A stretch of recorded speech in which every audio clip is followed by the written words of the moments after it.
ઉપર ઓડિયન્સ પર બેઠેલા કોંગ્રેસ પરિવારના મિત્રો, ગુલાબસિંહભાઈને ધન્યવાદ કે એમણે આ બેડું ઝડપ્યું અને અમિતભાઈ ને લાલાભાઈ ને બધાના તમામ દાતાઓના સાથ સહકારના કારણે એક સરસ આપણું કાર્યાલય ટકાટક બની ગયું। આપણી બધાની જવાબદારી એ છે, મારા સહિત, કે આપણે બનાસકાંઠા જિલ્લામાં નિયમિત ધોરણે આ કાર્યાલયનો ઉપયોગ થાય એના માટે લોક દરબાર અને જન સુનાવણીના કાર્યક્રમો હાથ ધરીએ। ગામે ગામથી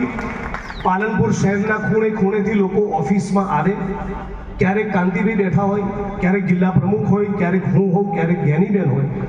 અને આખા જિલ્લાના સર્વ સમાજના લોકોના કામ થતા જાય, લોકોનો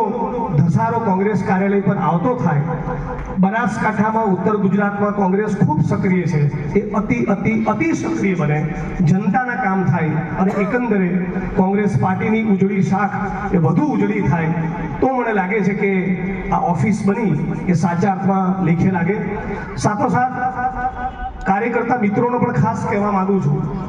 કે આ ફક્ત જન સેવાનું કેન્દ્ર નહીં બનવું જોઈએ। નહીંતર ઘણી વાર શું થાય કે જન સેવાનું કેન્દ્ર એટલે એવું કે ડામરાજીભાઈને બેસવાનું, લોકો અરજી લઈને આવે અને ડામરાજીભાઈ ને જ્ઞાનીબેન જિગ્નેશભાઈ એવો ચમત્કાર કરી નાખે કે બધાના કામ થઈ જાય। ના, તમારે પણ જોડે આવીને લડવું પડશે। જ્ઞાનીબેન ને જિગ્નેશભાઈ ને કાંતિભાઈ તો લડવા રેડી જ છે, ગુલાબસિંહભાઈ લડવા રેડી જ છે,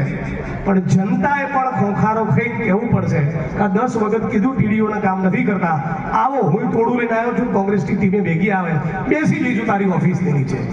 જ્યાં સુધી કામ નહીં થાય ત્યાં સુધી ઉભા નહીં થઈએ। એટલે જન સેવાની સાથે સાથે આ જન સંઘર્ષનું પણ કેન્દ્ર બને, સર્વ સમાજના લોકોના કામ થાય, અને સાથોસાથ ગુલાબસિંહભાઈ એક નિયમિત વર્ષમાં 3-4 વખત 100, 150, 200 જિલ્લાના આગેવાન કાર્યકર્તાઓને કેડર કેમ્પ પણ, ભલે એમાં પ્રદેશનું નેતૃત્વ આવે ન આવે એમની અનુકૂળતા હોય ને, આપણે આપણી રીતે જવાબદારી સમજી જિલ્લાના સ્તરે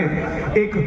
તાલીમનો કાર્યક્રમ પણ અમિતભાઈ અમે બધા શરૂ કરવાની કોશિશ કરીએ। તો અહીંયા જે એનએસયુના યુથ કોંગ્રેસના નવી પેઢીના જે યુવાન મિત્રો છે એને કોંગ્રેસ પાર્ટી શું છે, કોંગ્રેસનો વિચાર વારસો શું છે, સ્વતંત્રતાના આંદોલનમાં કોંગ્રેસની શું ભૂમિકા રહી, રાષ્ટ્ર નિર્માણમાં કોંગ્રેસે શું યોગદાન આપ્યું, ઇન્દિરાજી, નહેરુજી, રાજીવજી એમનું શું વિઝન હતું, આજે કોંગ્રેસ પાર્ટી શું કરવા માંગે છે, એની તાલીમથી તૈયાર થયેલા, સજ્જ થયેલા એક નવી પેઢીના કાર્યકરો હોય અને એ પછી વિસ્તારમાં જાય